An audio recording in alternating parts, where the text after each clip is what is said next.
গত 9 তারিখে গুজরাট এটিএস এর হাতে 3 জনকে জঙ্গি সন্দেহে গ্রেফতার করা হয়, যাদের মধ্যে অন্যতম হচ্ছে ডাক্তার মহিউদ্দিন। তাকে জিজ্ঞাসাবাদ করে জানা যায় যে রেড়ির তেল থেকে অত্যন্ত বিষাক্ত রাইসিন নামে একটা পদার্থ, সেইটা খাবারের সঙ্গে মিশিয়ে গণহত্যার ছক ছিল জঙ্গিদের। এই তথ্য সামনে আসার পর জৈব অস্ত্র ব্যবহার করে গণহত্যার ছকের কথা স্পষ্ট হয়েছে।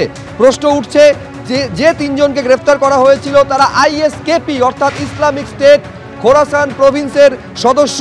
তাদেরই পরিকল্পনা ছিল বলে প্রাথমিক অনুসন্ধানে জানতে পারছেন তদন্তকারীরা। দেশ জুড়ে হত্যালীলা চালানোর চক্রান্তে যুক্ত ছিল ধৃত আহমেদ মহিউদ্দিন। আহমেদাবাদে ধৃত ডাক্তারকে জেরা করে এই ভয়ঙ্কর তথ্য গোয়েন্দারা হাতে পেয়েছেন বলে সূত্রের খবর। দিল্লি ছাড়াও লখনৌ, আহমেদাবাদে রেকি করেছিল আইএস জঙ্গিদের এই সংগঠন। চীন থেকে ডাক্তারি পাশ করে ফাস্ট ফুডের ব্যবসা করত ধৃত মহিউদ্দিন।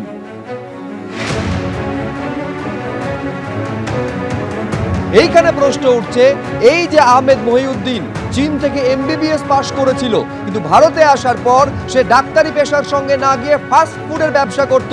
এখানেই গোয়েন্দাদের সন্দেহ, রাইসিন, অত্যন্ত বিষাক্ত রাইসিনকে খাবারের সঙ্গে মিশিয়ে গণহত্যার ছক ছিল এই জঙ্গিদের।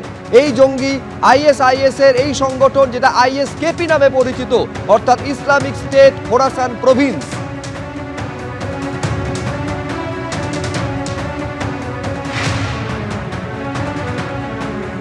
পাকিস্তান থেকে ড্রোনের মাধ্যমে পাচার করা অস্ত্র এসেছিল মহিউদ্দিনদের হাতে। ডাক্তারির বদলে ফাস্ট ফুডের ব্যবসার আড়ালে গণহত্যার ছক ছিল মহিউদ্দিনের, এমনটা সূত্র মারফত জানা যাচ্ছে। এই মহিউদ্দিন, যাকে আপনারা ছবিতে দেখতে পাচ্ছেন, গত 9 তারিখ 3 জনকে গ্রেফতার করে গুজরাট এটিএস। এই 3 জনের মধ্যে অন্যতম হচ্ছে এই ডাক্তার মহিউদ্দিন। তাকে জিজ্ঞাসাবাদ করে এই চমকে দেওয়ার মতন তথ্য সামনে এসেছে। জৈব অস্ত্র ব্যবহার করে গণহত্যার ছক জঙ্গিদের। অর্থাৎ একদিকে যখন জেইএম, অন্যদিকে আইএসকেপি।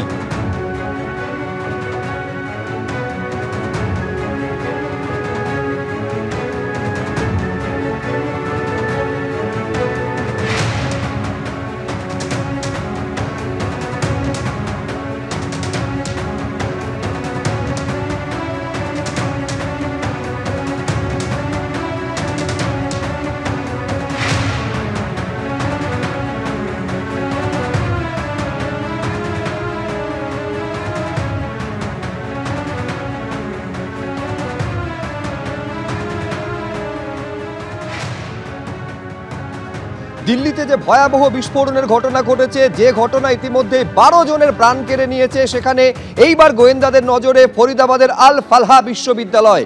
এই আল ফালাহ বিশ্ববিদ্যালয় বা এই হাসপাতালের সঙ্গে যে চিকিৎসককে গ্রেফতার করা হয়েছে, বেশিরভাগেরই যোগ পাওয়া যাচ্ছে। আমি একেবারে সেই বিশ্ববিদ্যালয়ের সামনে আপনাদের নিয়ে যাব। পার্থ প্রতিম ঘোষ আমাদের প্রতিনিধি রয়েছেন। এইটা পার্থ, দর্শকদের জানাও যে কেন এই বিশ্ববিদ্যালয় এখন গোয়েন্দাদের স্ক্যানারে রয়েছে।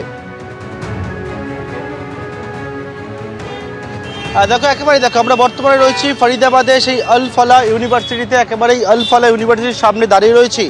এবং এই বিশ্ববিদ্যালয় কেন গোয়েন্দাদের স্ক্যানারে, তুমি যে প্রশ্ন করলে, কারণ হচ্ছে এই বিশ্ববিদ্যালয় কিন্তু ইতিমধ্যে গোয়েন্দাদের স্ক্যানারের মধ্যে এসছে। কারণ হচ্ছে একটাই, কারণ হচ্ছে যে বিষয়টা, সেটা যে হোয়াইট কলার টেরর ইকোসিস্টেমটা যখন সামনে এলো, সেই সামনে আসার পরবর্তীকালে একের পর এক গ্রেপ্তারি, এবং যে বিষয় সেটা হচ্ছে যে দিল্লিতে যে বিস্ফোরণের ঘটনাটি ঘটে, সেই বিস্ফোরণের ঘটনা। এবং সেক্ষেত্রে কারণটা হচ্ছে মূলত যেই আল ফালাহ বিশ্ববিদ্যালয়ের সঙ্গে যুক্ত চিকিৎসকরা, তাদের কিন্তু ভূমিকা সামনে এসছে, যার মধ্যে ইতিমধ্যে 2 জনকে গ্রেপ্তার করা হয়েছে। একজন হচ্ছে মোজাম্মেল আহমেদ গনাই, এবং যা পাশাপাশি হচ্ছে আরও একজন হচ্ছে যে বিষয়, সেটি হচ্ছে শাহিন। আল ফালাহ ইউনিভার্সিটির সামনে আমরা রয়েছি, এবং সেখানে কিন্তু তারা ইতিমধ্যে গ্রেপ্তার হয়েছে। এবং তাদের সঙ্গে এই যে নতুন যে মডিউলটা, অর্থাৎ চিকিৎসকদের নিয়ে এই white collar terror ecosystem module, সেই মডিউলটা অ্যাক্টিভ হয়েছে। ইতিমধ্যে ছবিটা দেখাতে বলবো, আল ফালাহ ইউনিভার্সিটি, সেই ইউনিভার্সিটির সিকিউরিটি আরও বাড়ানো হয়েছে। এবং ইতিমধ্যে তদন্তকারী সংস্থা, বিভিন্ন এজেন্সি, ক্রাইম ব্রাঞ্চ, তারা এই আল ফালাহ ইউনিভার্সিটিতে আসে, এবং আসার পর প্রায় 52 জনের ওপর, তার মধ্যে এইচআর রয়েছে আল ফালাহ ইউনিভার্সিটি, তার সঙ্গে কথা বলেছেন তদন্তকারীরা। তার মধ্যে অধ্যক্ষ, পড়ুয়া, সবার সঙ্গে কথা বলেছেন। এবং এবং যে বিষয়টা গোয়েন্দারা দেখার চেষ্টা করছেন সেটা হচ্ছে এই আল ফালাহ ইউনিভার্সিটির দুজন চিকিৎসককে গ্রেপ্তার করা হয়েছে এবং অপরজন হচ্ছে যে হচ্ছে একেবারে দিল্লিতে যে হামলার ঘটনায় যে হুন্ডাই i20 গাড়িটি তে যাকে দেখা যায় ওমর চেয়েও কিন্তু আল ফালাহ ইউনিভার্সিটির, অর্থাৎ এক্ষেত্রে এইতে তিনজনের ভূমিকা চলে এলো। তার পাশাপাশি যে বিষয়টা ভাবাচ্ছে যে আর কেউ কোনো রকমভাবে কার সঙ্গে এই এদের তিনজনের যোগাযোগ ছিল সেই বিষয়টা নিশ্চিত হচ্ছেন। আমি দেখতে পাচ্ছি যে সেটা হচ্ছে যে এজেন্সির সদস্যরা তারা এখনও পর্যন্ত বেশ কয়েকজন রয়েছে, আল ফালাহ ইউনিভার্সিটিতেও রয়েছে বলে আমরা জানতে পারছি এবং সেক্ষেত্রে এই বিষয়গুলো জানাটা অত্যন্ত প্রয়োজন রয়েছে।